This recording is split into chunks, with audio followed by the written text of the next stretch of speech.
वाकई मेराज मलिक की गिरफ्तारी, जैसा कि पीडीपी चीफ महबूबा मुफ्ती ने दावा किया है कि हजरत बल घटना से ध्यान हटाने की कोशिश है। और डोडा की स्थिति क्यों बिगड़ रही है, सबसे पहले बात करते हैं उस घटना की जिसने इस पूरे विवाद को जन्म दिया।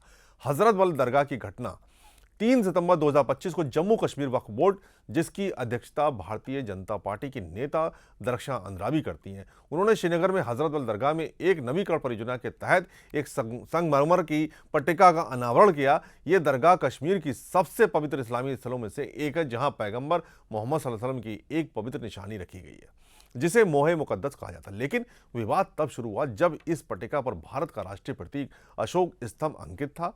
5 सितंबर को ईद मिलादुन नबी के उत्सव के दौरान कुछ श्रद्धालुओं ने इसका विरोध किया। उनका कहना था कि एक धार्मिक स्थल पर राष्ट्रीय प्रतीक लगाना उनकी धार्मिक भावनाओं को ठेस पहुंचाता है।